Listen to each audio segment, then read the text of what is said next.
Hello guys, so on the way kami ngayon sa Jumeirah Beach, no? At this beach talagang napakahaba. Kasi as I remember last time nung pumunta kami sa Jumeirah, makikita niyo yung pinaka-circle na malapit sa mga buildings, whatever.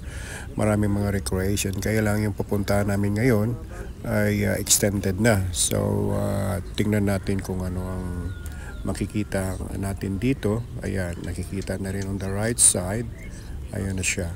So far ay may mga tao na rin, and it's almost 9 o'clock in the morning. Ayan na siya. At ngayon it's holiday, no? I'm sure na mamaya talaga maraming tao dito. Kaya buti na lang mas maaga kami, and we can do something here to find our place where we gonna eat our breakfast. So finally we're here and we park, and at mag-i-stroll muna kami kung maghanap ng best site kung saan kami pwedeng pumwesto, kasi napakahaba pala nito. And some people started to walk. Kami sa ibang party ng anong tawag dito? Jumeirah Kite Beach. Kite Beach, yeah. So about 30 minutes drive from our place where we live. Yeah, isa sa mga lugar din na magandang puntahan. Tsaka itong Jumeirah Beach, no, is one of the best public beaches in Dubai, no, and it is very long and has several options for food and beverages. Not in this area, but other part of the beaches along this Jumeirah. So and also it's one of the best places to be around, you know, pag dito mo makikita yung sunset and sunrise. Napakaganda talaga, sikat ng araw dito. At saka magugustuhan talaga ng mga tao dito, no, to visit here. And it extremely neat and will keep, unlike other beaches. This time that most distinguishing factor is that it is accompanied by park that can be enjoyed by kids and elders. Ayan. Tsaka ang famous na pupuntahan dito is the Burj Al Arab in Jumeirah. So which is shaped like a sailboat, and it seems to be float on top of the peaceful waters of the Gulf, no? Makikita mo. Napakaganda talaga. Kung if you are staying one of the building, makikita mo yung view, you know, itong sinasabi nilang Burj Al Arab. Ayan. Tsaka dito, no, ay they offers all the usual seaside activities, no. Makikita mo na there's a variety of fun, recreational, and cultural activities in the surrounding as well. Makikita mo rin yung mga ano dito, they're doing jet ski, but merong designated area na kung saan ka pwedeng papatakbo ng jet ski dito. Ayan, makikita mo guys, no, napakalinis talaga, ganda. So well, soon it's gonna be crowded here. Kulang lang dito ngayon yung mga cottages, kasi doon sa may Al Mamsar where we stay closer to where we live ay may mga ano na cottages. So kasi dito ano to, extended ng Jumeirah, napakahaba pala itong beach na ito. So ngayon nakita namin ngayon ang kung saan kami pwedeng pumwesto for breakfast. Kaya ayan, dito na lang muna kami for the meantime. Hi guys, good morning. Andito kami ngayon sa Jumeirah. Jumeirah. Jumeirah. Ito lagi ang ano namin ginagawa every morning. Talagang dito kami nag-aalmusal sa tabi ng dagat kasi ang ganda ng dagat nila dito. White sand. White sand. Ano tayo dito, Gino? Breakfast? Morning breakfast in the morning. Oh, breakfast in the morning in the beach. So, saan ka pa, no? Beach. Tuwing breakfast namin, naghahanap kami ng mga Lugar na na makakahinga kami ng fresh. Ayan. Ito, free sa atin. Kailangan natin munang lumipad papuntang Palawan, papuntang Boracay. Ito guys, tingnan mo. Super clear ang water. Tapos nasa tabi pa kami ng, you look that, it's a birds. What do you call that? It's a plane. That one. Bas al-Arab. Ha? Bas al-Arab. Birds Tawag naman. And in the other side is Burj Khalifa. Saan ka guys? Diba? Libo-libo ang gagastusin mo pag sa atin. Si Tarto yung birds. Nakikita ka kanina. Yan. Katabi lang namin. Napalitnaan lang ka namin. Saan? Sa Dubai lang yan. Dubai. Free. It's a free. Diba? Talagang Pero hindi makakapunta ka sa mga ganitong lugar na talagang mai-enjoy mo dahil siya. Hindi ka mag-iisip na mahal naman ng entrance, 'di ba? Dito talagang thanks God kasi mayroon pa palang lugar na ganito na may free. Pero ito lang palang kagandahan dito sa Dubai, no? Mostly talagang May libre. bayad. May bayad talaga. Tulad sa Libre yung pagpunta natin noon sa Maldives. Magkano ang ginastos mo na bago tayo nakaapak sa ganitong yun naman pala, ganito rin pala naman ang lupa. Kailan siguro dahil sa memories lang siguro.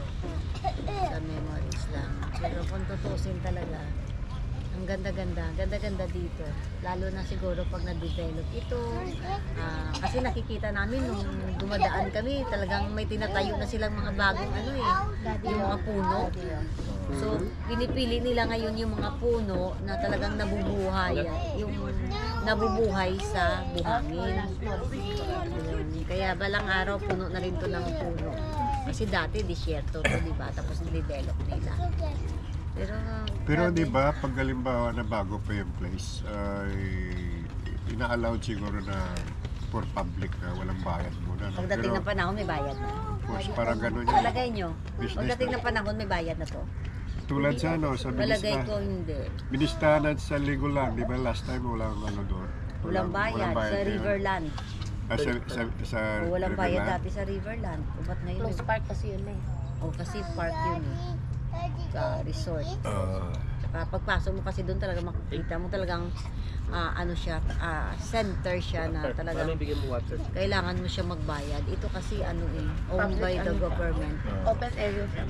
Open area siya. So hindi nila pwedeng ariin kaya gawing hanap buhay.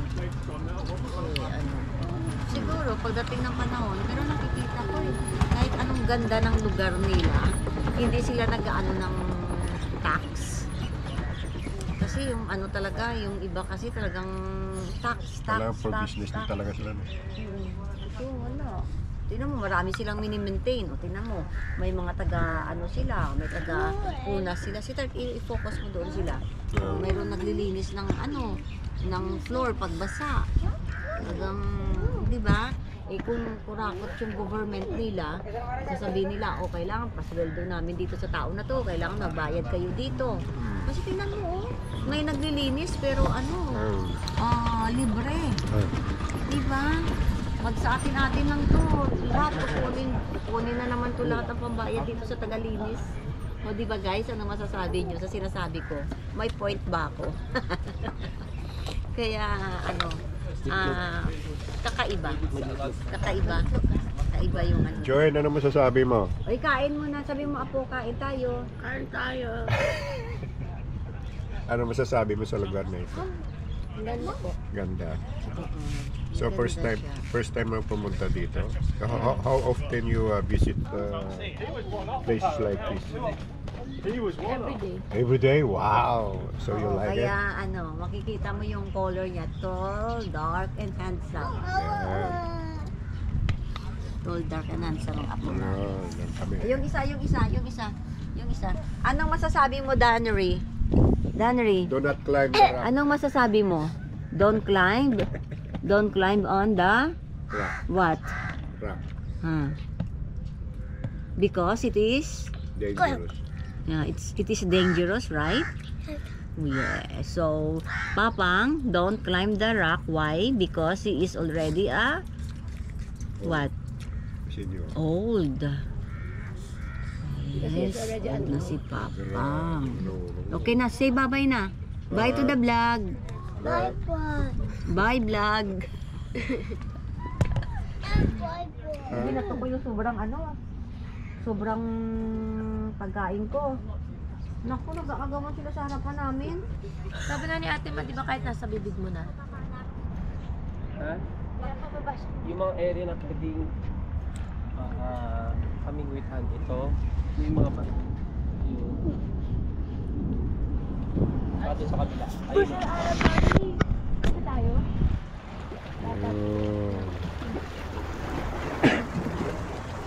Ang ganda.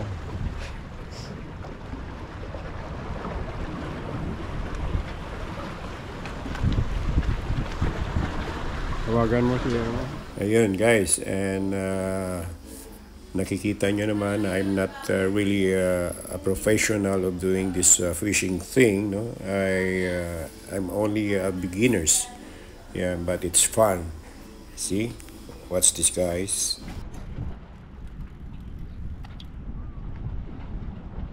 Tsaka guys, pwede rin pala kayo mag-fishing dito. Meron silang fishing area.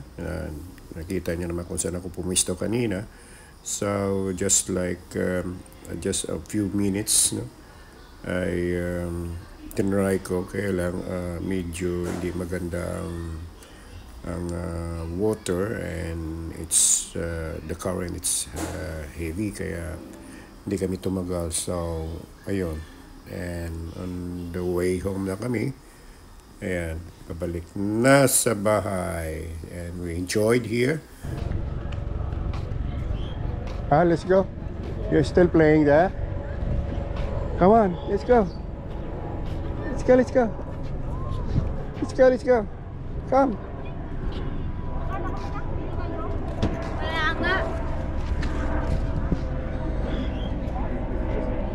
Ayaw umuwi. Ayaw umuwi. Tsaka dito pala guys, no, kung wala kayong car or whatever, if you are a visitors only that you don't have any car, ay meron palang train na it's nearest to metro stations, no, to Jumeirah Beach. Na-experience namin ito noon nung nandito pa kami na my son has no car yet. So we used to ride on the train, no? Then after that, once you arrive in Jumeirah Lake Towers Metro Station, it's only a 7 minutes walk away, no? Kaya andun. Ilang ay napakahaba pala itong beach na ito. Siguro mga, I believe it's more than 2 kilometers. Kaya, and they